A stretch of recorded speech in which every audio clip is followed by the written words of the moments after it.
Hi there, good to see you. Have a front row seat. Indeed. Thank you very much. Now you do the ice creams from there, actually.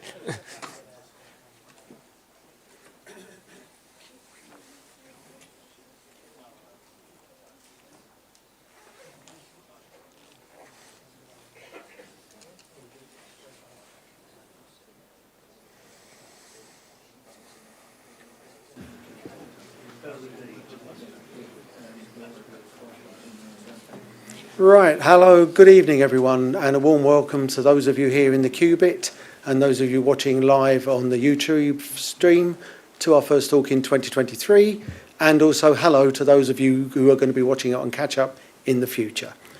And it's nice to see you all here. Just before I start, 1st of January you saw some changes amongst the Friends, and the significant one was after many years Barry Lejeune decided to stand down in his role as Chief Executive Officer and also in his role as editor of the magazine. And I think it's very hard to find words to express the gratitude that all of us as Friends owe to Barry for all the many hours he put in to make sure the organisation runs as well as it does. So I just thought before we start, it'd be nice to give Barry a round of applause as a way of saying thank you.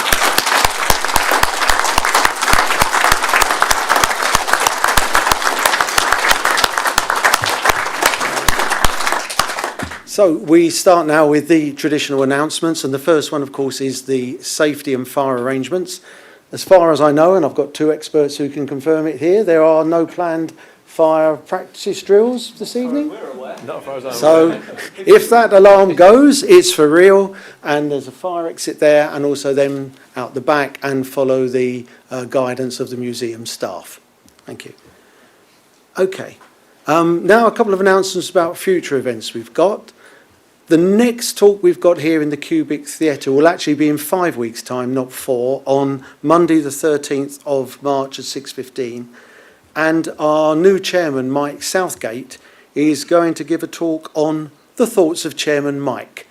And this is going to be a wide-ranging talk, basically covering his career in television before he retired, his family links with LT, his work with other charities that he does, and it will also be an opportunity for him to answer some questions that you may have about his view of the Friends, what he's thought so far, and some of his ideas for the future.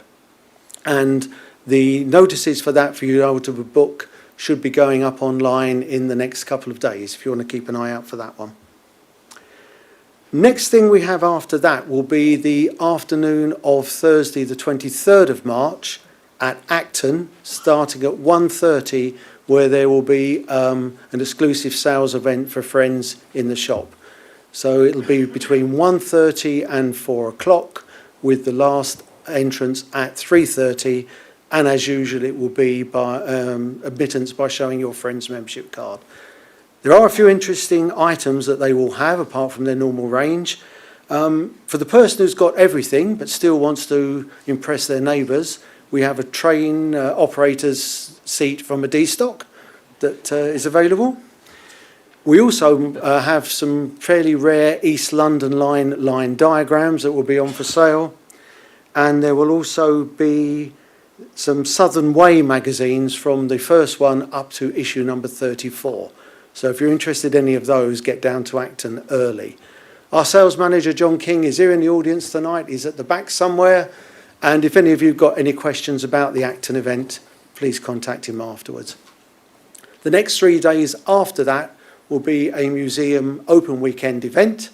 So again, it's a good opportunity if you want to take it to get down to the depot and see what's going on, especially if you haven't been able to get there for the last few years. Our programme of Thursday Acton talks starts on the 30th of March, which will be at 2 o'clock in the meeting room at Acton. And that will be a talk by Mike Ashton, who's going to be covering London street furniture. So that's 2 o'clock on the afternoon of the 30th of March. And then finally, if any of you fancy a nice day out in the lovely Sussex countryside, we have a day visit to the Bluebell Railway on the 26th of April. Full details of that, along with all the other things I've mentioned, are on pages 3 and 4 of the magazine, which hopefully has come through all of your doors. So I've got some shaking heads that it hasn't arrived yet.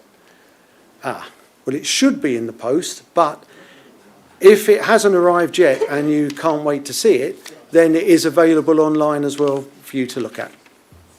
Okay, so let's not, without more ado, you've heard enough of me, let's come to the main event. Now, the original plan this evening was, in fact, to have nobility here, and we thought this would be a good start. However, it's had to be postponed, and I think now we will be hearing from Lord Hendy and Leon Daniels at our October meeting. Have you got the exact date, John, from memory? 16th of October, so there's a thing. However, what we are really pleased with, instead of nobility, we can give you television royalty in the shape of Chris Nix here, and a lot of you will have seen from his regular appearance on Hidden Secrets of the London Underground, along with Museum Director Sam Mullins. And they've kindly agreed to step in and talk to us at short notice. And their subject tonight, slightly different to what we put on the website, is Unlocking the Forgotten Underground. So without any more ado, Sam and Chris. Thanks, Graham.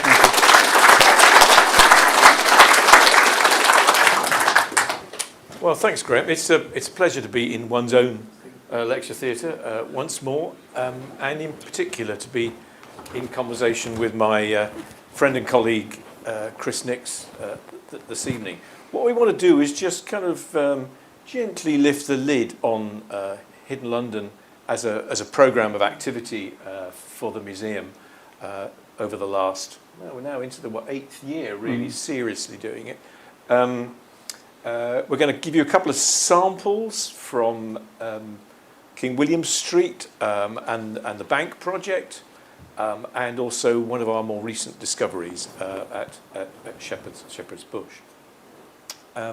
So I think this is an audience that appreciates how good Hidden London has been for the museum over the last few years.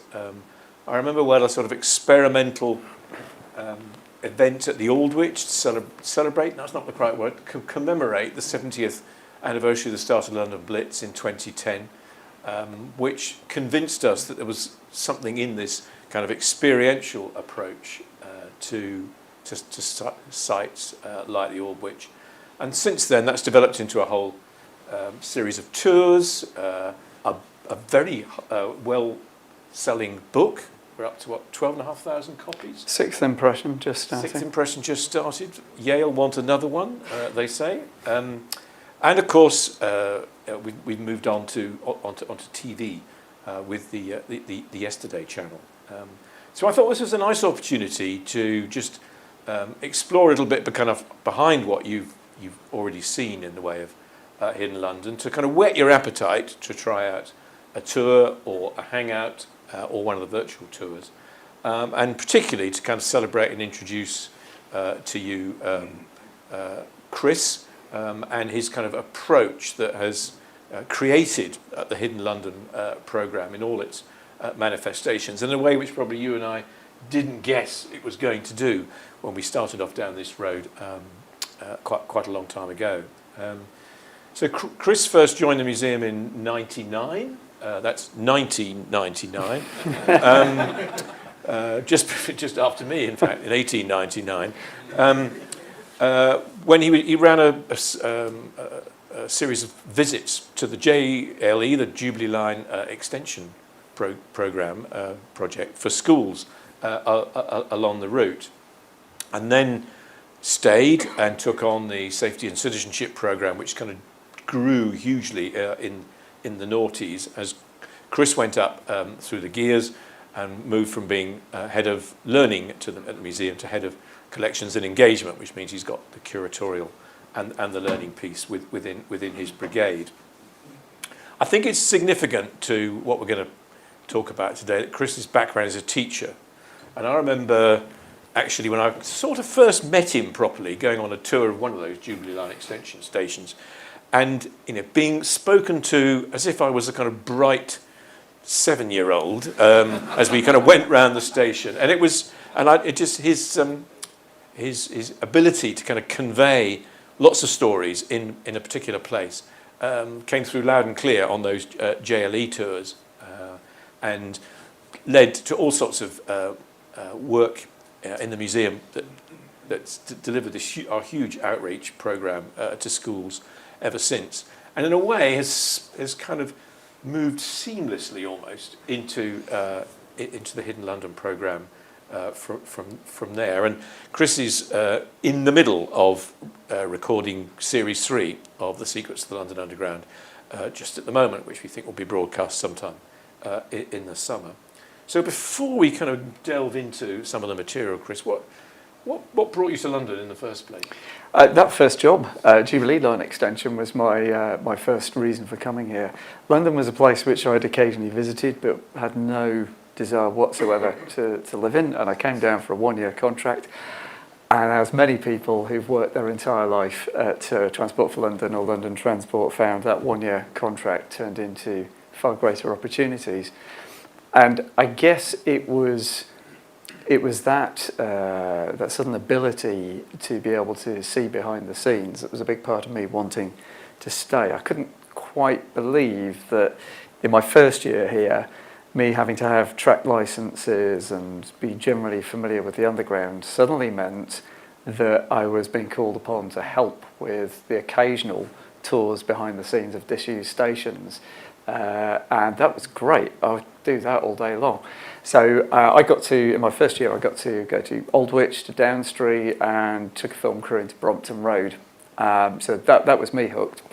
And I guess really the rest of my time here at the museum has been taking that enormous privilege that I've had to be able to go within reason wherever I wanted to and share it. That's my instinct, is to want to share it and to indulge that fascination that I know other people have, and I've been in an extraordinary position to indulge my own fascination. So yeah, been good to share. And do you think you still use your training as a teacher in what you do? Yeah, I think at a very top level I do. So I was a primary school teacher and I was a science, technology and history of technology teacher. So the key things that you're taught is, first of all, who's your audience? Secondly, what's your objective? And then the very next thing is, what's the stimulus? Why is anybody going to pay attention to what you need to get over to them? And the Hidden London programme's got that written all over it. It's one giant stimulus. It's an exciting thing to go and explore. And by extension, I think all of the things that we have in our collection are a gift when it comes to interpretation and sharing, communicating.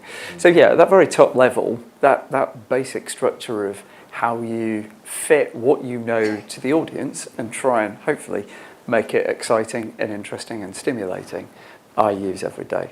Yeah, I vividly remember going on tours like Down Street with you, where you always repeated 3 times the kind of witness mark thing, so that we all, if you repeat it 3 times, it does tend to stick, doesn't it? And I thought that's the teacher in coming out. There'll be a plenary session at the end of this, just to be clear. Yes, there'll be. Ofsted are coming to do us a bit later, I think. And even before COVID, it's hard to remember, actually, isn't it, that Hidden London was a pretty big success. We had something like 30-odd thousand tickets in the inventory in 2019-20. It was worth over £400,000 profit to the museum at that time.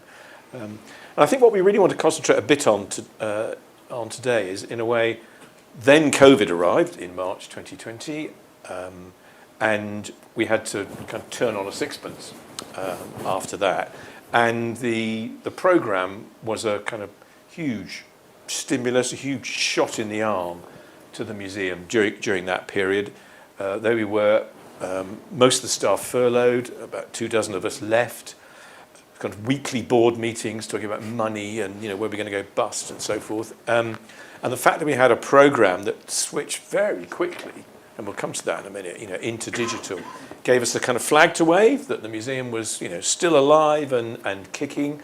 And at the same time, the online shop was doing, great stuff in that period when all we could do was, shop online for stimulus. So I think it's it's kind of interesting to reflect on just that much wider impact of Hidden London on the museum as an organisation and on our kind of morale and on our reputation, because we've certainly come out of the COVID pandemic period with our reputation kind of enhanced, I think, which is great to see. And I'm sure the kind of switch to digital, which was done through the medium of Hidden London, was a really important part of that. So, should we roll a video? We've got a few slides to get to before we... Okay, The video is buried behind a few slides. I think it's probably worth just saying for context that when the pandemic struck and completely turned the ship over in terms of what we were planning to do, we were very lucky. There were a couple of things that we had set in train which meant that we could pivot within a week to do what we did. One of them was our colleagues in commercial had spent an enormous amount of time getting our websites up to date, and particularly our online shop in a state where it could sell. Now that might sound like an odd thing to say, but there were a lot of changes to the legalities of selling websites at the time, and there were quite a few other very large museums and institutions that got caught out by this. It meant they couldn't actually sell online, just as they were having to shut the doors to the bricks and mortar.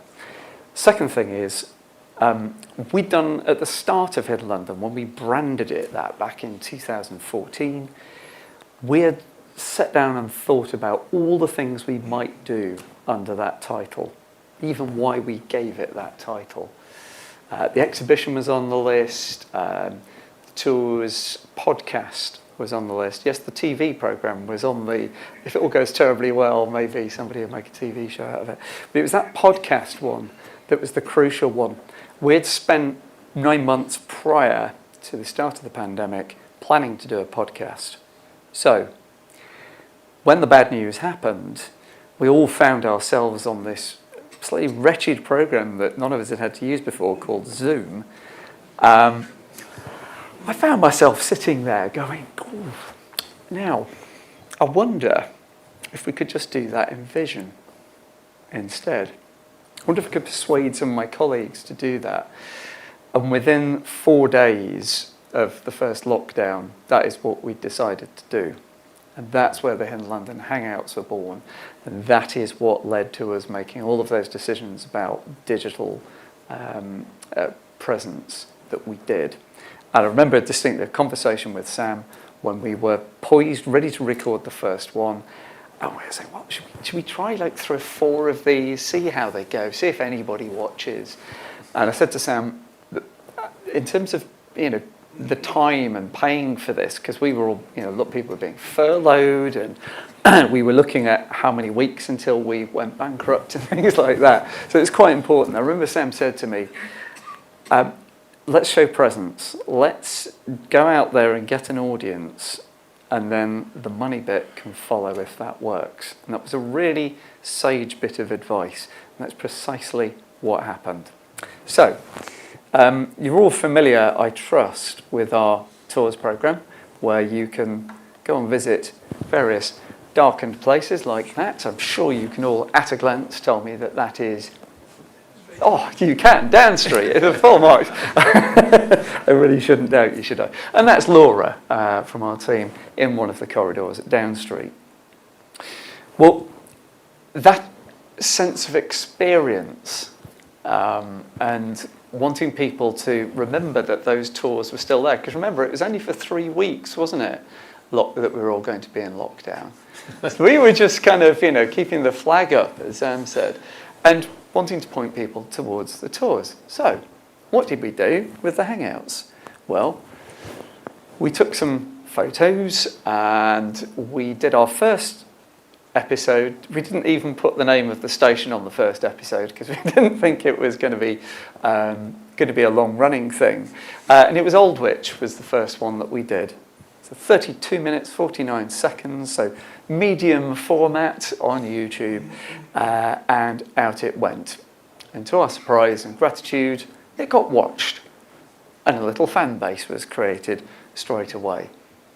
And we thought that the 3 or 4 episodes was going to carry us through and act as a bit of a promotional for people to buy tours once the pandemic had let us all out again. Well, obviously, it got a bit extended, didn't it? So I had sat down with a pack of Post-its, large ones, and planned out what might happen if we had to run this series for a long time. And this was because our then head of marketing, Wendy Neville, had said, I presume there's a plan for this. It's like, oh, yes, I'll jump on Zoom in 10 minutes. 4 whole Post-its, laid out 4 series of 10 episodes each, and the first series was basically working through all of the tours that we had, and then we'd start looking at places that we couldn't do tours for various reasons, but we knew about, and then we'd see. We'd go out further than that. Now, that did actually work. We got through our 11 series in the first, 11 episodes in the first series, and we started being able to go out into the outside world. This is the group of us, one of our, at the time, very popular episodes at London Bridge, where we could have done about 4 episodes.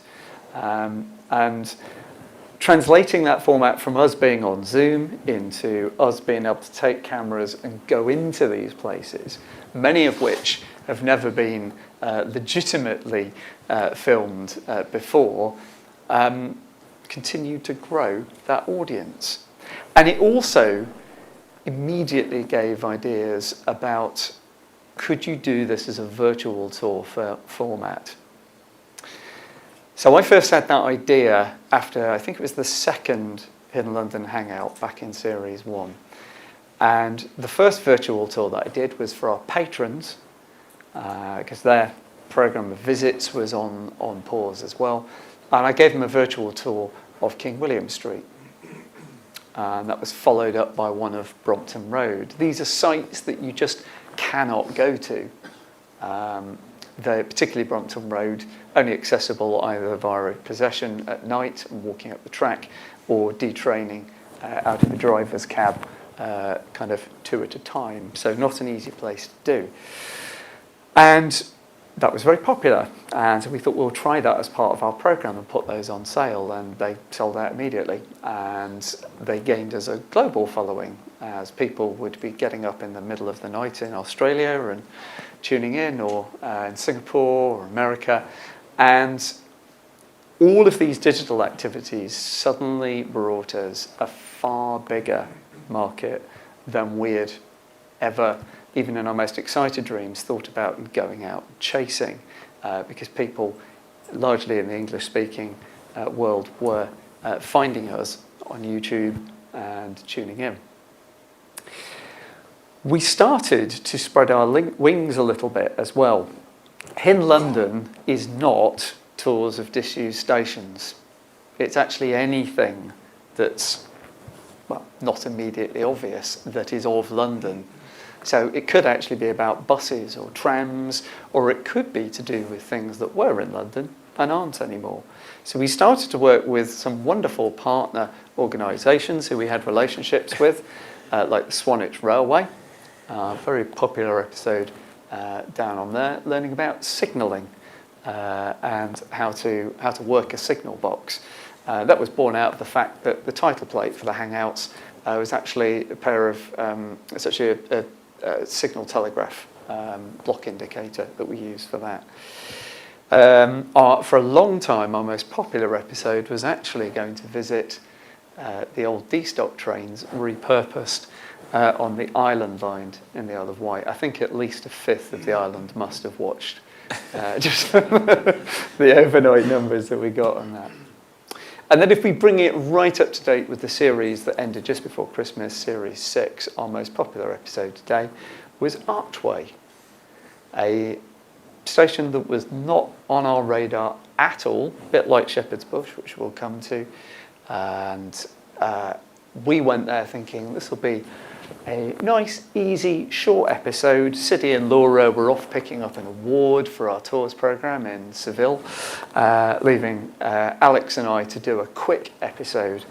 And got the keys, looked at the plans, went, "Oh, this is going to be a good one." Turns out to be our best one yet. How many is best? Sorry? How many is best? It's currently in the 50,000 and growing. So it's after nearly 3 years, we've grown the audience. And I want to go back though to the very first one that we did once we could go out after the first lockdown had ended. Start of Series 2, which was King William Street. And King William Street, for those of you who don't know, I'm sure you do, but King William Street was the northern terminus of the first electric deep tube railway in the world, the City and South London Railway, and it's just at the north end of London Bridge. Only had a 10-year lifespan, opened in 1890, closed by 1900, largely because of two technical engineering things that they were a little bit ambitious about. The gradient and the curvature that it was built on meant that it wasn't really a practical station, so it's quickly bypassed. It's good news for us. It means that there's this fantastic station with a good chunk of wartime history and has been hard to get into for a very long time, and there's a few people here tonight who have been in, but there won't be many. And so it's a bit of a legend of a station to begin with.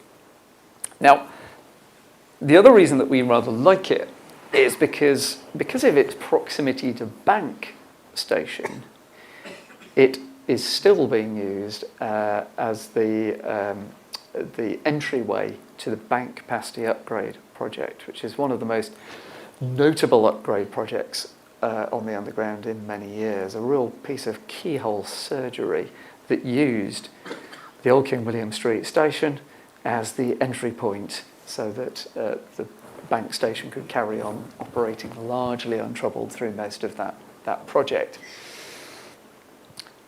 Now, what I'm going to show you here is some of the stills and some of the footage that we shot because we were focused on this site for creating that free digital content as part of the Hidden London Hangouts.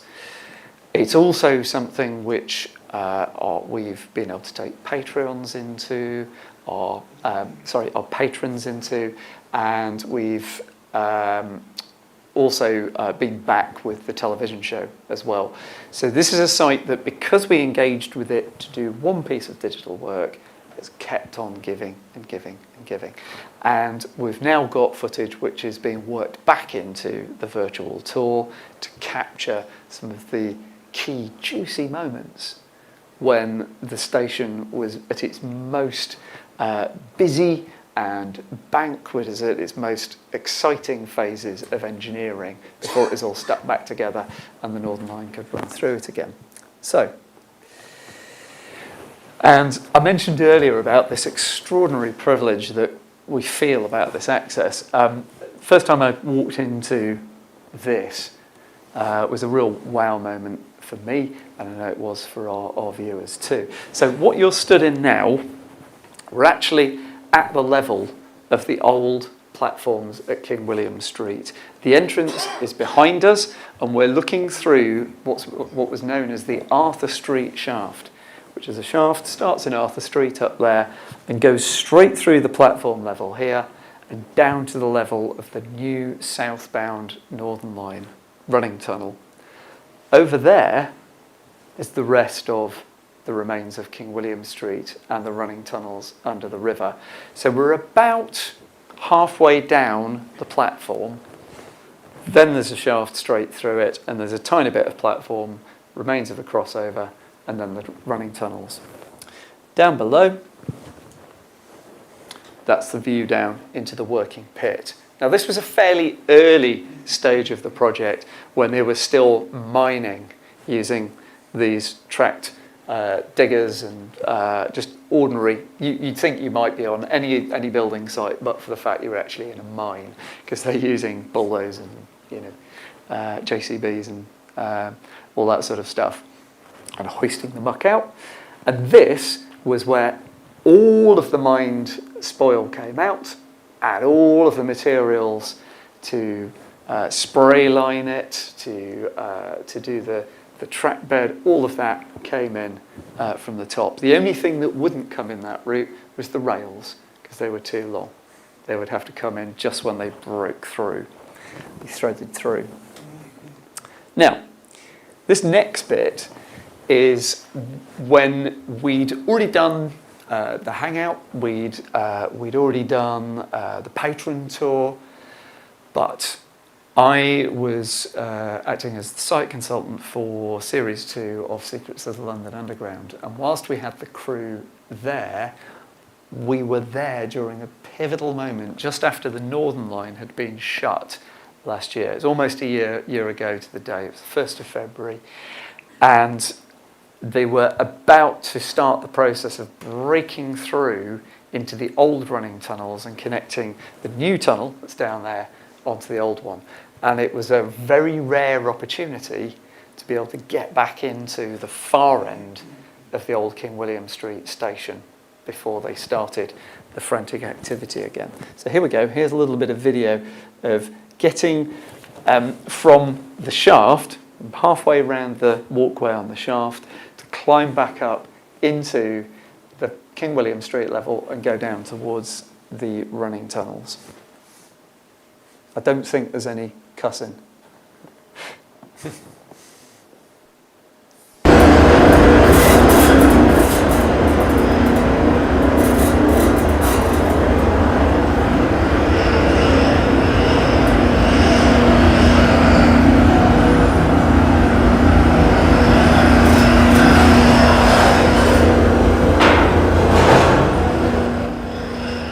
Just take the sound down a little bit.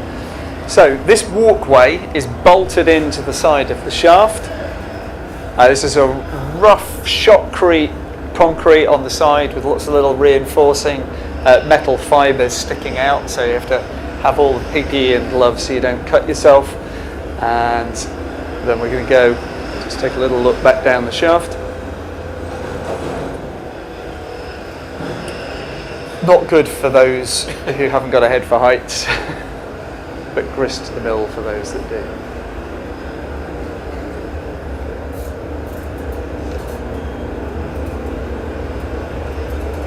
Just about maintaining 3 points of contact at all time on the ladder. Let's see if I can turn the fan on. So, in order to suppress the dust, they have this massive machine in there which is extracting all of the air from the working face where they're digging out to try and get to the old tunnel from the new tunnel. And this plant here is basically taking all of the air through a spray curtain of water, and that is the slurry down there from taking the dust out of the air. It's basically an air scrubber. And this is their stockpile for parts for the machines. Out of the way of the dust. Now you can see the brick-lined arch, and that curved brick wall there was the remains of the second spiral staircase that was added to King William Street when it was turned into an air raid shelter in the Second World War. And this is a wall and a fire shutter that was put there in the Second World War, and we're now at the very end of the old crossover area, at the end of the running tunnels, and that's me clearly deciding I need to go back. Okay, so the next piece of film just picks up from there. And before I go on, I just need to orientate you. So, station's behind you. We're stood at the very end of where the crossover was between the two tracks. And there are two tunnels, which if you know your King William Street history, you'll know that as they went under the river, they're stacked one above the other. So if you look just there, you can see one running tunnel and then the lower running tunnel, which is just heading down underneath it. And all of this stuff in the foreground is wartime modification with the rooms that were put into the place when it was an air raid shelter.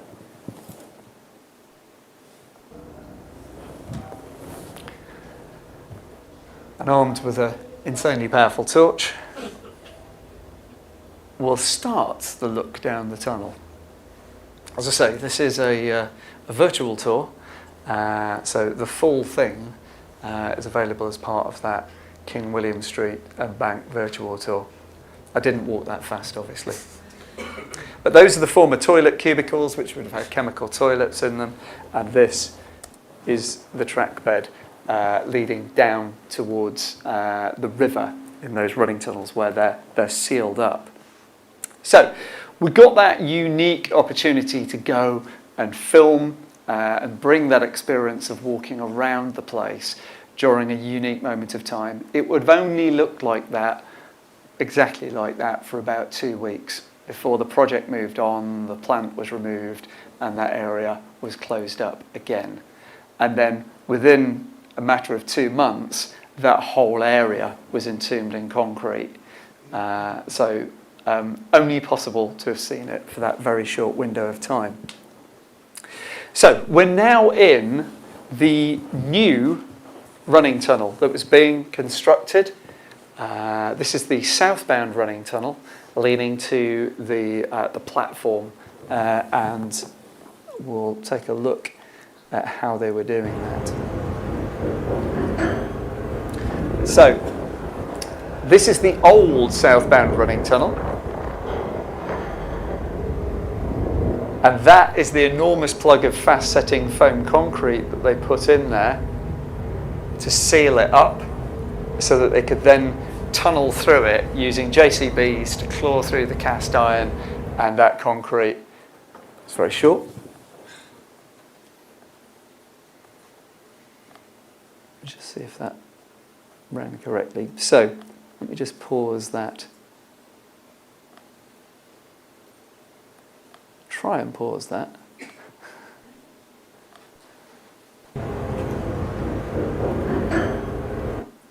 Nope, it's not going to let me pause it. Fortunately, I have a still that will do it. So, we stood in the former southbound running tunnel, the old one, looking north. And that's the plug at the north end. There was a similar one put in the south as well. And about 50 metres ahead of this is where they're busily breaking through the side of the tunnel to connect onto it.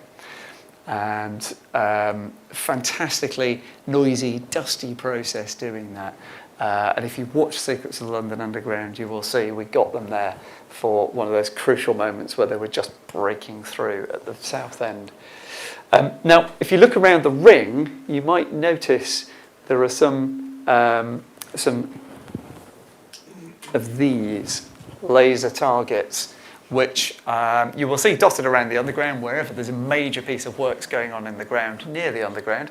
And that's so that a laser measuring device can regularly inspect the position of the coordinates of the tunnel. So there'll be a series of these targets around the tunnel, and a little machine will sit there going, looking at them all day long, and making sure that the tunnel isn't settling or collapsing or coming under stress due to the works going on nearby. If you see escalators with them on, it's because there's a tunnel in the ground nearby, and just checking that it's all right. Again, because we got to go there during the critical period when this was all getting taken apart, we got to finally get one of these into the collection. So just last week, that was accessioned as a collection item. So we now have a piece of modern surveying gear to go with one of the original optical sights from when the underground was in its infancy. I mentioned that we captured the crucial moments of breakthrough going on CV. That was without Tim and Siddy stood in front of it, but you can see whether you've got that kind of bluey grey, that's the foam concrete, and so the south end of the original tunnel comes in from this angle, and this new tunnel has intersected it, and basically they're just clawing it out in chunks and taking it away with that enormous grabber up the Arthur Street shaft. So there we go. Fascinating moments like that we get to capture digitally and bring to audiences, be it for free as part of the Hangouts, paid as part of our virtual tours or to a global audience now through TV. Here endeth King William Street. Chris, is that the only record of this going on? How much of the project was being routinely recorded? The project recorded little bits of it, but they didn't have a sort of a full documentary team like Crossrail did as a project, for example. So it was only brought home to me when I got this stuff quite how important it was, because they hadn't captured it themselves. Yeah. So I think there's an interesting point, isn't there, here about Hidden London was conceived, actually it was conceived in sort of 2014 and 15 as an income generator at a time when our grant was flattening off a bit and times were looking a bit kind of dodgy, and we needed a new source of income, and we thought that Hidden London might just do something. A few years later, we're into a position where we're significantly recording big moment, one of the biggest civil projects in the country of incredible complexity going on kind of under the ground, underneath the roundabout at Bank and Mansion House, which you couldn't otherwise have any kind of sense. And the fact that they're actually using half of the King William Street site as the means of access to it gave us access to a site that we've always wanted to get into and film properly and never really been able to do. And it has to be said that this was thanks to the project manager, Ian, there, who was just brilliant at giving access. It was a complete pain in the you-know-what to have us there, I have no doubt. This is a major project. They'd had all the problems with COVID restrictions, and yet they managed to keep a project of that complexity on track. And they opened not only on time, but they actually opened a day early when they switched the Northern Line back on. And when you look at the amount of work they had to do during that blockade this time last year, staggering watching it happen. Really something that LU should be very, very proud of for having seen through as they did. It was an amazing piece of work. Should we move to the next one, or should we have a bit of chit chat first? I mean, going back to the previous story, we moved incredibly quickly from hangouts to virtual tours. I remember other museums asking us how the hell we could charge those kind of ticket. We could charge a ticket price for a virtual tour. Everyone thinks of digital as being something you basically give away. What do you see as the kind of DNA, particularly at that period when everyone was locked down? What was it? How did it work? Why did it work so well? I think it's one of those things where it's already quite hard to go back and remind yourself it wasn't that long ago that we were all in a completely different world, and experience was something that you just couldn't have. And so something that could offer that virtual experience and with footage capture some of the essence, the sound, the sight, and transport you to somewhere else, I think was really the key to it. I think particularly because we were doing sites that you couldn't go to in the normal world anyway. King William Street and Brompton Road, you're not going to get to go to them in person anyway. So I think that was kind of the double hit of why it made sense and why we suddenly found audience. But it also checked quite a few other boxes as well. Hidden London, if it has one problem, is that it's just not accessible physically for a lot of people. The very nature of these sites is you cannot reasonably adjust them to make them accessible. Also, anybody who's mildly claustrophobic, fear of heights, doesn't like the dark,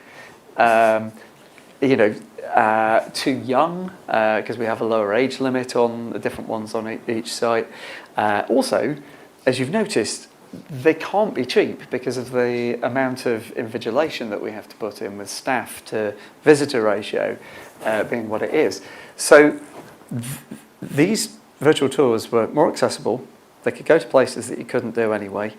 They were cheaper, and if you live in America, you didn't have to buy a plane ticket in a hotel to get here first. So on so many levels, they were great. And when the second lockdown ended, we started to get messages from people saying, "You are still going to run the virtual tours, aren't you? Because they are in one of those demographics that hadn't previously been able to access the tours before, and that's why we still offer them now." Yeah, and I think we've often been encouraged to do things international because surely there's a market out there, but it's never been a big priority for us. And then suddenly we looked at where the viewers were coming from for the first few virtual tours. I remember there was one in Romania. Mm-hmm. And, you kind of, America, Australia, you kind of, I can understand that. We never worked out who the person in Romania actually was. They may have just dialed into the wrong thing. But I think we kind of suddenly realised that the pivot to digital, although it was forced upon us, actually opened up all sorts of possibilities that we hadn't really thought about before. I think that's it. It was just by paying attention to who was attending the tours, we were rewarded with some free market research. I still remember, I think it was Brompton Road, one of the early ones. We were still training up the guides to deliver it, so I was delivering this one personally, and we suddenly realised while we were asking people to switch off their cameras that this was a group of young ladies of college age, and it was evident from the fact that they didn't have the microphone switched off either that they were American. And so in the first set of questions, the first break for questions, we just asked, so are you guys actually all together? And it was an American college who booked the tour because they were studying Second World War and wanted to learn about Blitz and Britain's response to it. So we would never have gone out there with a product saying, let's target American college students. But there they were. And, there's many other examples of surprising audiences who found us because of what we've done. Because we'd already done the kind of hard yards in terms of the research, and that's something which you should take great credit for. I mean, the authenticity of the storytelling was based on you and others in the curatorial department looking again at our archives, at our photographic records, plans, in the plan store at Acton, which gave us a kind of fresh set of insights and an authenticity which had never been delivered for these sites before, I think. So it's not just a tour, is it? It's a lot. Yeah, you make a good point there, Sam, actually, which is the rate of work on these things was just astonishing. TV famously eats all of the material for breakfast, lunch and dinner, and then comes back for the rest as a midnight snack. But doing this as a weekly show, as we did with the Hangouts, well, if it hadn't have been, during lockdown, there'd be no way that it was achievable, because at its height, it was taking like 3 days a week to research, film, edit, and sometimes more. So it had a lot of my personal time in doing it. But if you think about that, you're having to sometimes start with a blank sheet of knowledge with the four of us every week and hold it to the same standard of authenticity and authority that we would with anything else we do in the museum. There's the odd boo-boo in there. There's not that many, considering we're at 106 episodes, and really the most that we ever had was a spat over people who regarded the first deep tube railway as not being in London, and arguing the finer points of first deep tube electric railway, and things like that. Actual fact, we managed to nail the research and the delivery. Not too many typos either. I think there's about 4 in the whole thing. Was it the first episode? I think City came in sideways, upside down briefly, but we mastered Zoom, eventually and got there. I think the other thing of great significance really is how there's been a kind of constant process of discovery, and that's kind of relevant to our next bit of video, isn't it? As Chris and the team built confidence, particularly with the underground people who hold the keys to all these places. They've been a really important part of that.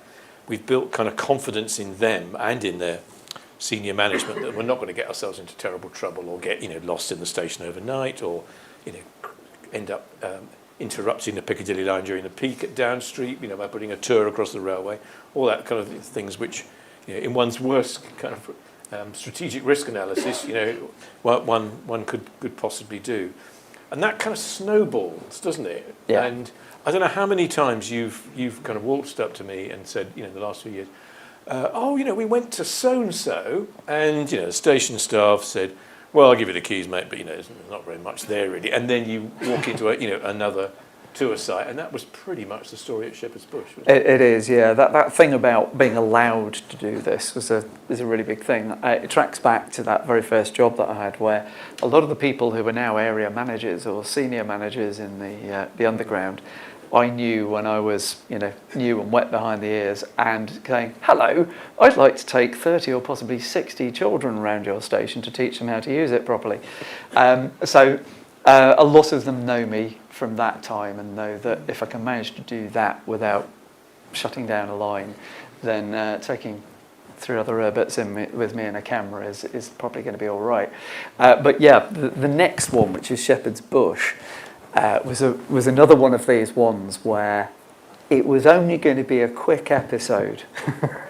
And it's not far from where City lives, so she quite fancied it because it was a easy one to get to. So off we trotted just before Easter last year to Shepherd's Bush, thinking, there's not much to see. And indeed, staff had said, you're welcome, but there's not much to see. And it was only, I think it was actually over breakfast before I set off, that I was digging through rails through the clay, one of our go-to books. If you haven't already got a copy off John's stall at the depot, do make sure you do.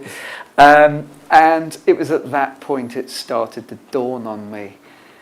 This was the original western terminus of the Central London Railway, the first commercially successful tube in the capital, and it was converted to escalators. Those two things equal, there's probably quite a lot there behind the scenes, which indeed there was. Here's a photo of our reaction. This was, we took this shot for our Patreon episode on this, just after we'd shot the main episode, because you're like, well, this was a bit of a surprise. We think you will too. So forgive us for our thinking it wasn't going to be huge, because all of those CLR stations had a pretty modest footprint. I never actually saw it like that. First time I went to the station was after it had been modernised in 2008. But if you want to see one like that, the best surviving example is Holland Park, just one stop up the road. So fine station, lift-based station, and then converted to escalators to increase capacity. Also, the Central London Railway had rotten ventilation, renowned for being quite a smelly line, and so it had a ventilation tunnel added to it, a ventilation tunnel that was finished just before the Second World War, but not quite completed, and so that got a bit of wartime reuse as well. If you haven't done the tour, it's quite fascinating. But there's just a lot of real estate at this place, okay? And there's a lot of good stories, and there's also some cracking views. This is the other end of the ventilation system, which was added onto the lift shafts, which are just around the corner. You just barely see the remains of the tiles at the end of the passageway. And then over here, well, every time you go past the bottom of the escalators, you're going past that, the lights will probably be off, so you'll just see an anonymous-looking grill, unless we're there filming. So there's this fabulous, cavernous place, and that's before you get to the bits that they dug and didn't use in the 2008 expansion. One of the biggest abandoned shafts I've ever seen, that will never get finished, as far as I can tell, that was built for putting in step-free access and a firefighting core, but for various reasons it couldn't be finished. You might see that on a forthcoming TV show. So I don't want to spoil the surprise with that one. What I will do though is just show you a little clip from what we give to our Patreons. So we have a Patreon scheme for our Hidden London Hangouts. These are fans who want to support what we do financially, and they are rewarded by some bonus content, because even when we've gone around these sites and found all of the interesting stuff, we can rinse them a second time for some extra bits which are either too obscure or really for the purest of fans. So here's a little extract of what we call our Hidden London hang-ups, which are when we finish the Zoom call, we carry on with a bit of bonus content. So I'll give you some bits out of the one at Shepherd's Bush. I'll go with the start maybe.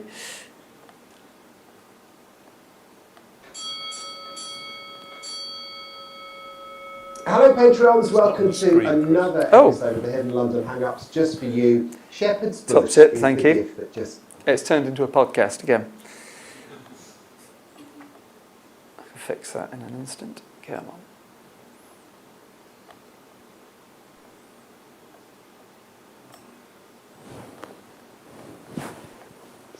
Interesting experience doing it this way around. Come on. There we go.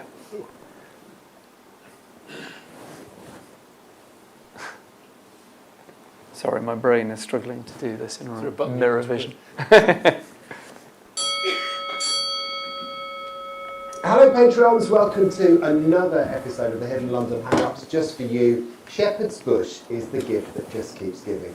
We gave the punters around the world something beautiful, but you are going to get even more. There's some cracking stuff here. Laura Hilton-Brown, I'm going to start with you because you were skiing when we went, and I'm so sorry because you missed so many cool things. Great thing about it is you know so much about the tube that you can just interpret it as we go. But what a station so far we've seen. Do you know what? It was super exciting and loads Zoom isn't of always layers our to friend. explore as well. my only saving grace is that I was travelling and exploring somewhere else, so I don't feel too sad about not being there, because I hear that we might be doing tours there. So, you know, I have to go and do a site visit anyway. So I do get... And I pause it because, as well as doing the episode, this was how we discovered that it was also suitable for a in-person tour. So Laura's absolutely right with that. But obviously I missed it with you guys, and you are the trio of fun. So sad I missed it with you guys, but hopefully I'll be there. I don't know, Sid, in the next couple of weeks maybe we'll get a site visit, which should be quite cool. It's all good. Yeah. I wish I could have shot to City quicker because do that stance again. Do the Right, now I'll just go through the warm-up and get you into the extra bit of footage. This might be a rare occasion when I had to do a little bit of digging out of we did some extra filming language. just for you, and so let's have a look at it and then we'll have a chat about it.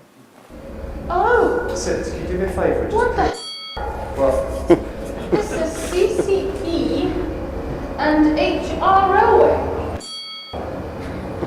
Charing Cross Euston and Hampstead. Should we just do a little, let's do a little Patreon piece on that. Yeah. So, Patreons, a little extra courtesy of City Holloway and her Weird. powers of observation. So, you know, we like to look into the inscriptions on the cast iron segments, and look over here.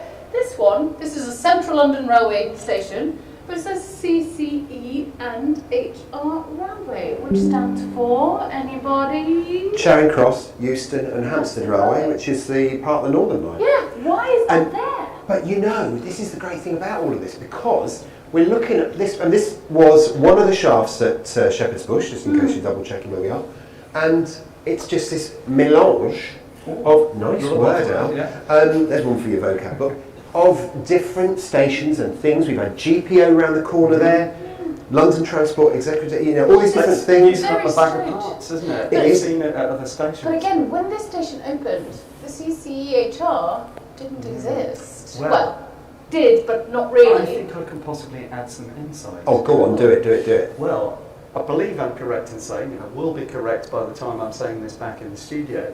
At 1903, they added another 2 lifts. Ah. They So, were different size lifts to the originals, way goods, I believe, 55 person capacity lifts. Do you think this And- is hold what on, it I hold is? on. suspect. What's in there? I know, What's in it's there? almost like I've actually researched this one, isn't it? As I it's a say, big read the book that That's morning. pretty much, I think, for that one, surely. Interesting, okay. Wonderful stuff. Well, Because it because- does feel like a bigger lift shaft, doesn't it? It Yeah. does feel wider. But that's quite interesting to me though, because even if it's 1903, the Central London Railway does not become a part of the underground group until Indeed. 1913. So would the different individual companies, So, first rule of being a teacher, always read at least a page ahead of the students. And that proved to be correct that day. So, we didn't just stand in that one bit.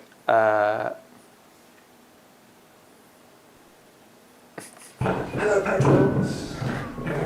do you know, this has been the station that just makes you feel all warm inside about the stuff we do. I haven't had a moment like this in a long time. Yeah. Properly Genuine fired up. exploration, because Sydney and I have done so much of the tube. Often what we do is we'll plunk down the camera, we'll walk in and we'll let Alex sort of vicariously be the audience and Yes. just enjoy it. But to watch this you one, two doing we've it, all come in here and Yeah, just had to not pick it seeing apart it. on the Yeah. spot. And Well, this has lit my fire better than anything I'm else. really glad. That's good. Well, we know that this is not a lift shaft though, boys, is it? This is a emergency See spiral stairs? stair Yeah. shaft. and you can see And it. it's just like, it's got those chunky kind of rectangular tiles, or square tiles Yeah. really. Well, they're this, that aren't you they? This had- is the size. Yeah. we had the same ones at Oxford Circus, if you'll remember. And the really lovely thing about this is that we can actually see, in the shot, you can see the steepness of the stairs as they go up. I think this is the bit where I'm going to have to do a bit of camera work and let the audience see what we're seeing. So let's just start down here. Don't get giddy. I'll try not to. So here we go. This is the line of the stairs working its way up.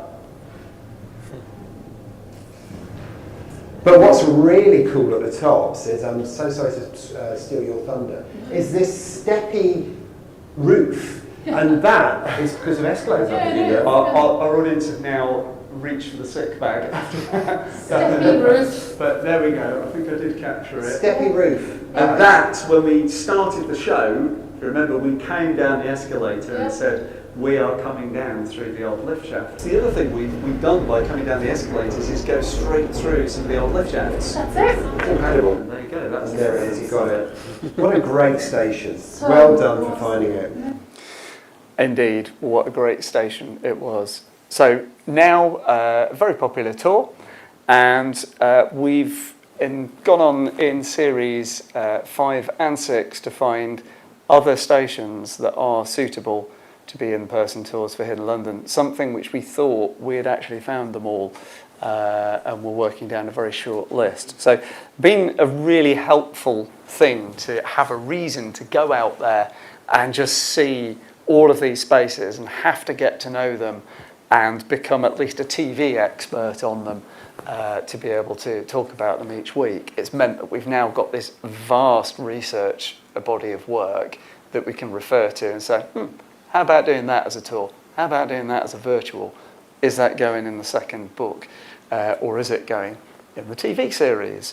Currently, as Sam says, halfway through series 3. And also making good use of our friends as part of that as an expert resource. And thank you again, Paul, for your starring role in series 2, talking about canteens.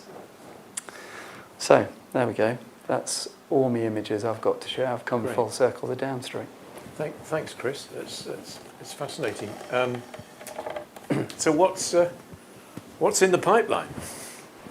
Well, we've already filmed the first 2 episodes for Series 7. which a TV schedule permitting will try and start towards the end of this month. We're currently putting out special short episodes just for our Patreons on the Patreon site with extra explores behind the scenes of some frankly remarkable places that we might have to go back and do as full episodes. But the first episode back, as a site that, again, never been to in 23 years of privileged grubbing around the tube, South Kentish town. Very, very short lifespan as a station. I think 17 years, if I remember correctly. One of these stations that was just, too close to its neighbour and not in a part of town that was going to use it, and therefore wasn't making money. Closed at the start of the general strike and never reopened.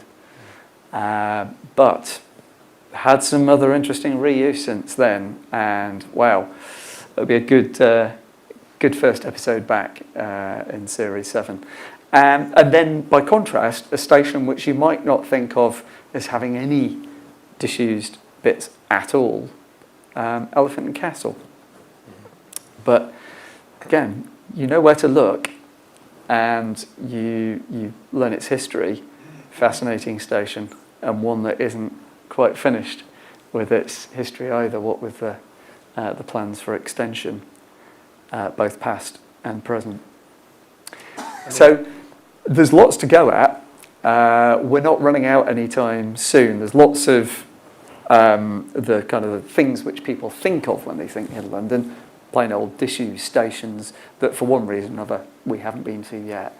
But there are also quite a lot of interesting stories around stations which are open and have bits of stuff behind the scenes, or things that were of London and are now displaced and are elsewhere and go on to have interesting stories by being outside of their original environment. So we've got quite a lot of work still to do. Yeah, and we've got the Network Rail estate to have a look at as well in the near future. Yeah. Having a poke around Paddington in a couple of weeks' time. I think one of the things is that because we've done this on so many levels now within London, other institutions and other railways, transport networks are looking at this way of working, and like the kind of reputational benefits that it brings, the warm fuzzy feelings about the network rather than maybe just feelings of annoyance with one's daily commute. And so we've been talking with Network Rail for some time about similar things that can work on their estate or things that might overlap. And I think you'll see this kind of thing popping up elsewhere, as it does seem to be a successful idea. It certainly worked well for us. Yeah. And I think well there's it sort of has an emotional content to it, doesn't it, as well, which is always kind of slightly surprised us. I remember when we did the Aldwych in 2010, lots of groups burst into tears when the All Clear went, because it had been such a completely immersive, emotional experience. So there's a lot of dynamics to Hidden London, which is much more than just a tour. I think, to return to that question about the DNA of this for a moment, I think that is what makes it work. When we set up in London, we didn't set it up to just be looking around dusty tunnels and talking about engineering. This museum, first and foremost, is a social history museum. So the stories that we tell have to be stories about the people that made this happen, the people that lived there, the people that used these spaces, and the historical journey, not just the literal journeys associated with these sites. And also, we're kind of four museums in one, really, aren't we? We're a big science and technology collection. We're a social history museum.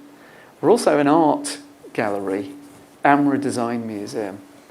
And we work all four of those aspects really hard. And it's why there's four of us on the team in the Hangouts, because we each bring that those four things in different measure.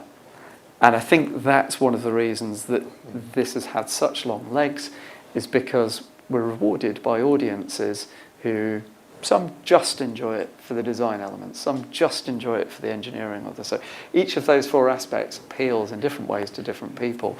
And so we have a far younger audience, far more women follow what we do than historically have been interested in the subject. And the spread of age as well that's interested in this, from very young to people who've lived a full life. It's really exciting to see how using all of those different themes has brought forward that incredible audience that we have. Yeah, and I think I remember the first few episodes. I wondered whether that very kind of light tone of voice was actually going to work, whether it was appropriate or not. And I think it is. I think it works utterly brilliantly. It's kind of chatty, it's jokey.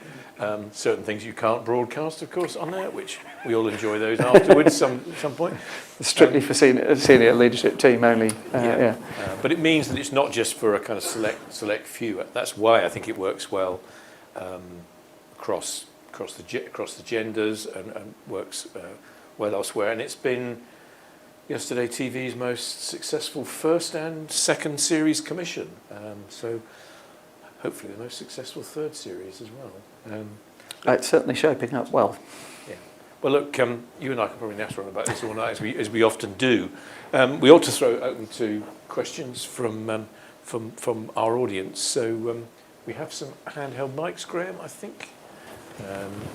So that everyone can hear at home as well as here.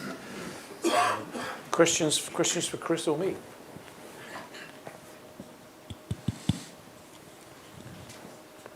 Thank you. Yeah, go ahead. Can you hear me? Yeah. Yeah. That was really interesting, thank you. And sounds like COVID really was a great opportunity for you, and you grasped that and took it. Brilliant. I would say the fifth thing that you could be is also an architectural house as well, because it's all about, you said design, it's about the architecture. Have you thought about doing the bus garages? Because Stockwell did a tour. Yeah. I missed to go on, but I would love. Stockwell is one of the most beautiful buildings there is, and to know more about how that was designed, how it connected communities through the bus routes, that could be interesting. Yes, is the short answer. We were due to do it with Andy Byford, in fact. I can still remember 2014, being in the meeting room in our old adjoining building, when we were coming up with the name Hidden London, and various names involving the word underground were on the long list. And Stockwell was one of the examples that I cited for why we should do Hidden London rather than tie ourselves to just the underground. Because I said there's plenty of places that aren't of the underground that are equally fascinating. And we'd just done Year of the Bus in 2014. So it's like Stockwell. I went there for the first time when we did the garage open day, and it was amazing. So yeah, absolutely. Sadly, we didn't manage to make the schedule work for Andy, so it's still on the to-do list. But expect that. Might do that in Series 7. Feels like a sunny day one. Yeah.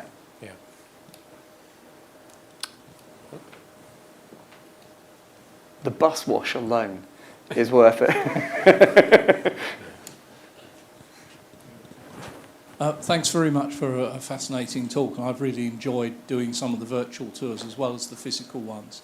But on this theme of being a bit wider than just the underground, have you looked at the possibility of working with Mail Rail and doing something with them? I last autumn did their tunnel walk tour, and that was absolutely fascinating. But there is so much more that could be seen. Clearly, they're sort of competing attraction, but in a different scale. But is there scope for you to work with them?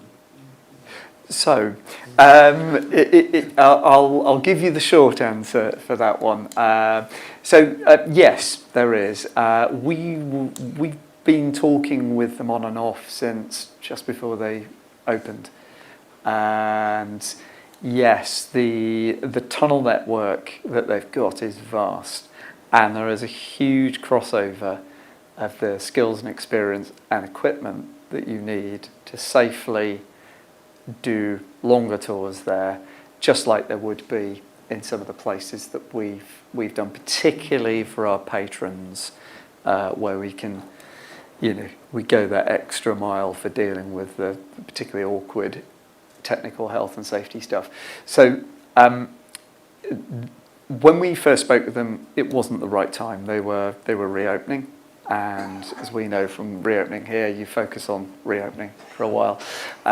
They have gradually increased their the things that you can do down there. So you can do, there are walks there, but that whole, the larger network is a difficult thing. They are intrinsically hazardous environments, and you're a long way from safety once you start venturing down them. So it's all fine when it's fine, but it can quickly go wrong. And I happen to know those deep tunnel network tunnels suffer from a similar problem that some of ours do once they get that long, that if you get atmospheric changes while you're down there, it can be a safe tunnel one moment and then very much not the next. So things like the gas monitors that we use for some of our sites, where there's a Clapham South enjoys that particular problem as well. We've got experience of dealing with that, and there's still an open offer with them to help on that. So we have had talks, is the short answer.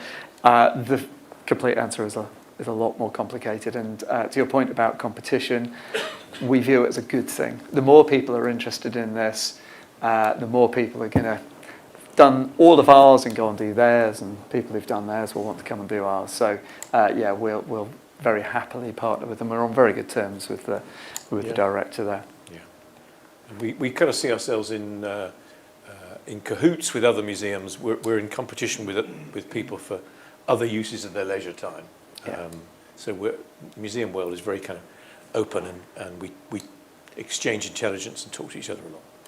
Yeah, I mean it's worth saying that during the period of the pandemic, things had gone so well for us, to your point on this, that we were being asked to speak at industry virtual conferences, and several transit networks around the world have taken up the offer of some free advice about how to do their own version. So as I say, whether it's in London or whether it's around the world, more of this is good as far as I'm concerned.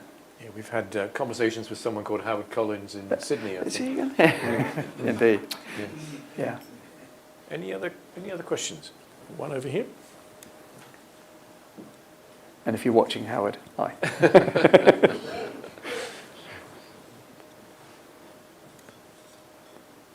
He got to do Shepherd's Bush actually just before we just before we went to Heathrow, as I remember. Yeah. Yeah, well, good evening, everybody. It's actually my first meeting, so it's great to be here. Yeah, both now I've been a huge fan of Hidden London for the last year or so, and I've gone around 7 of the 8 tours. I've just got Clapham South to do, and yeah, also big fan of the virtual.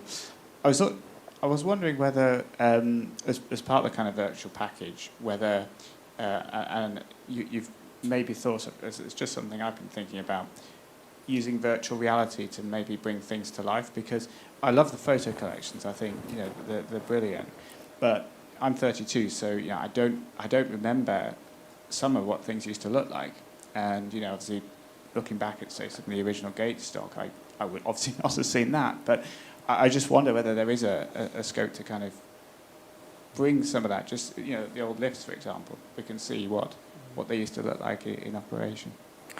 Yeah, so one of the very early bits of experimentation, I think it was about 2 weeks after first lockdown ended, and I went to Brompton Road on an overnight possession to shoot the footage for the virtual tour. And I did take with me we've got a 3D camera.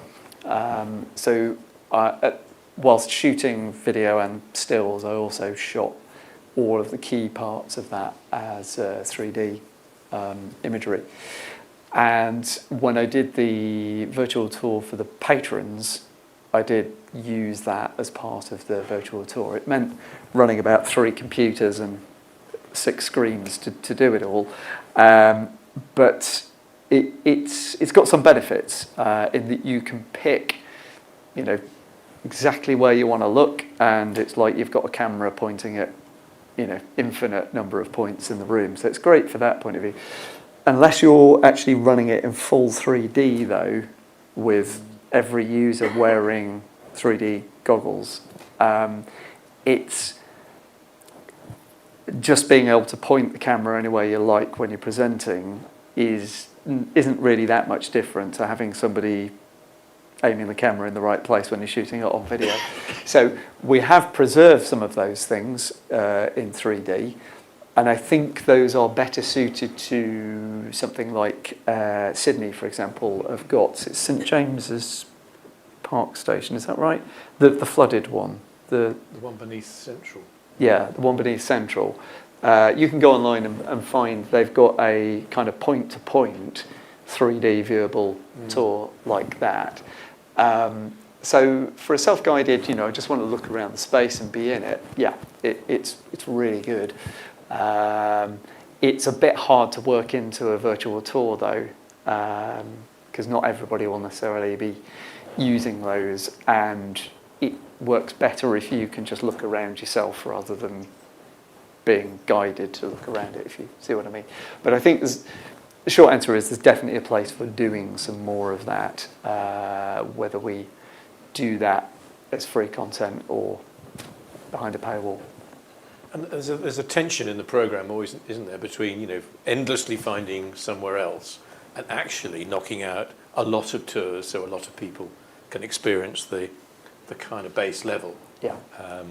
And actually, one of your next initiatives is the kind of entry level kind of intro, isn't it? It is to the whole concept of Hidden London rather than yet another special place. You just reminded me that I had one last little clip, which I mistakenly remembered as being a still, and only just then went, oh yeah, it wasn't, was it? It was just like a very short clip.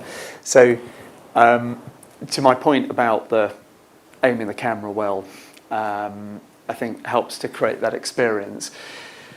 This was only shot on Friday when we were filming in Down Street, and this is for our new introductory tour, virtual tour, because we're aware that if you've never heard of Hidden London before, the usual first question is, so which one do I start with? The answer is the introduction to Hidden London. So this, and those of you who know Down Street well will know exactly where this is. The corridor that leads to Office 27, and just you can see straight away how tight that corridor is. With the right lens, you can see how dark it is from the blisteringly bright torch, giving you that sense of depth of field, and just how close quarters everything is.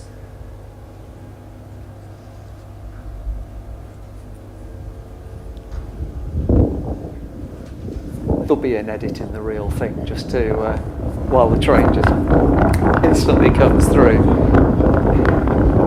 without the microphone wobbling. It's coming up, it's coming up.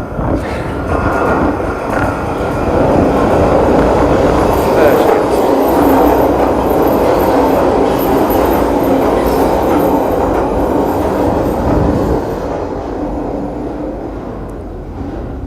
But one of the things that we learnt from doing the Hidden London Hangouts and from the virtual tours is people want that sense of first-person exploration, legitimate urban exploring, if you like. And that's one of the big things. So when it comes to content creation, we think that's where most of it lies, but there is definitely a place for some 3D immersion, probably on a personal level. Does that answer your question? Yeah, no, thanks, Chris. It's a long way to answer it, sorry. No, it's absolutely fine. No, thanks very much. Okay, let's I think there's one more. John. Let's give John the mic. Yeah. Again, congratulations on a really interesting evening.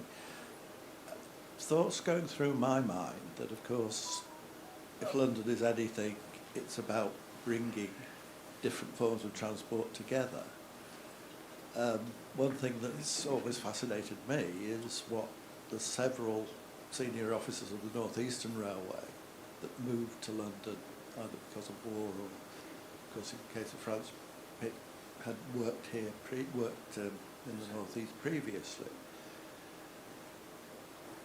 Is there, given that this is the 100th anniversary of the railway grouping, is there any scope for doing sort of short historical pieces on how events that are taking place at the same time have influenced the tube and vice versa, or indeed transport in London and vice versa? Another one that springs to my mind is, as the role of the docks changed, indeed this applies to all sorts of social changes in London, as the role of the docks changed, for example, how did London Transport and its predecessors react to that?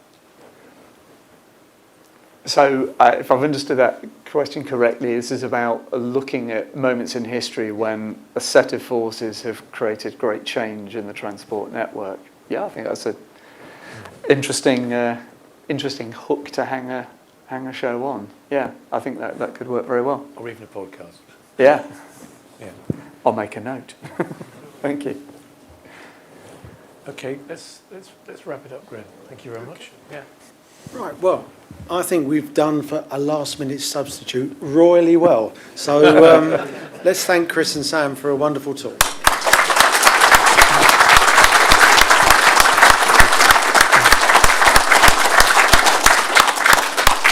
So that's it then. So hopefully we'll see as many of you as possible on March 13th for the thoughts of Chairman Mike. Thanks again. Thanks, Graham.